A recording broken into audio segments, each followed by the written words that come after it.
শেষ ম্যাচে মায়া বাড়ালেন মুস্তাফিজ, নিজের কেপ্টে বোলিং করে দেখালেন কেন তিনি সেরা।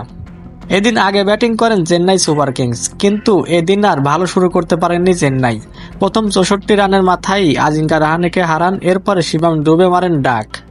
এদিন রবীন্দ্র জাদেজা করতে পারেননি সুবিধা, টানা 2 ম্যাচে সিঙ্গেল ডিজিটে ফিরে যান এই ব্যাটার।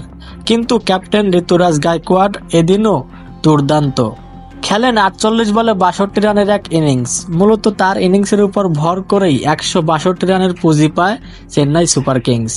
অবশ্য এদিন মহেন্দ্র সিং ধোনিও ভালো খেলতে পারেননি, রান আউট হয়ে ফিরতে হয় তাকেও। পুরো ইনিংসে তিনি ভালো খেলেছেন, তার স্কোর কার্ডটা দেখলেই বুঝতে পারবেন। এবারের আইপিএল ইতিহাসে 163 রানের টার্গেট এটা কিছুই না, তাই শুরুতেই বোলিংদের উপর চাপ বেড়ে যায়। অন্যদিকে পাঞ্জাব কিংসের ওপেনিং ব্যাটাররা শুরু করেন দুর্দান্ত।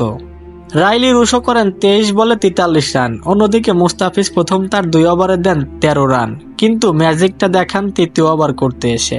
নিজের তৃতীয় ওভার করতে এসে রীতিমতো তাক লাগিয়ে দেন সবাইকে, নেন মেডিন। তার কাটার সোলোয়ার চোখেই দেখেননি পাঞ্জাবের 2 ব্যাটার।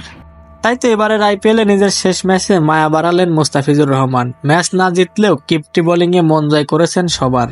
অন্যদিকে আজকের ম্যাচে মুস্তাফিজুর রহমানের ভেরিয়েশন, কাটার সব একবারে ছিল চোখে পড়ার মতো। তাই চেন্নাই সুপার কিংস যে মুস্তাফিজকে অনেকটাই মিস করবে তার বলার অপেক্ষা রাখে না।